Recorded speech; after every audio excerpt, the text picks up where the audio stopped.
Happy morning, happy morning. Ito na ang ating procedure sa paggawa ng chocolate crinkles. Yung crispy outside, super moist inside. Sa single recipe itong aking ibibigay ay magkakagawa tayo ng 20 piraso ng chocolate crinkles. Sa recipe ngang ito ay kakailanganin natin ng 2 buong itlog. After nating mahalo ay lalagyan natin siya ng 1/4 cup na oil. Maaari ring melted butter kung inyong nais. Isusunod nga nating ilagay ang 3/4 cup na cocoa powder. At hahaluin nga natin hanggang sa mapagsama silang lahat. At matapos nga nating mahalo, lalagyan din natin ng 1/2 cup na brown sugar. Naglagay din ako dyan ng 1/2 cup na melted chocolate para mas lalo siyang chewy. Yun naman ay optional lang kung iyong nais. At hahaluin nga natin muli hanggang sila'y magkasamang lahat.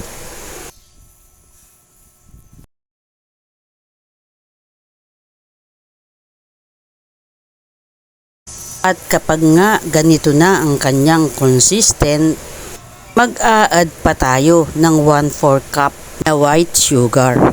Ang tamis ay batay rin sa inyong nais. Pwedeng magdagdag o pwede ring magbawas.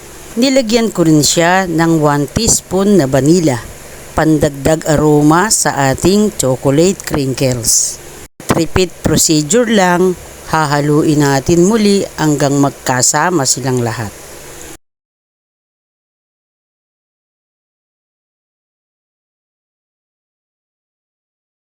Pag nga ganito na ang consistent, ay ilalagay na natin ang 1 cup na all-purpose flour. Pwede nyong salain para makaiwas tayo sa buo-buo. Ilalagay rin tayo dyan ng 1 teaspoon na baking powder, 1/2 teaspoon na baking soda, and 1/4 teaspoon na iodized salt. Pagkatapos nga nating salain, ay muli hahaluin natin silang lahat para sila'y magkasama.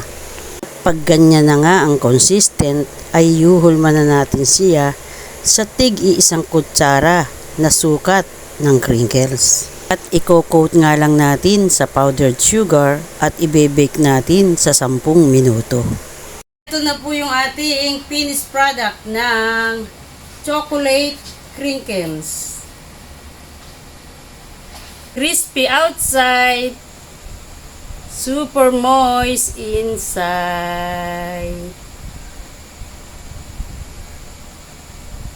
Ayan nga, at naluto na natin ang chocolate crinkles. Subukan nyo na at ito'y talagang napakasarap.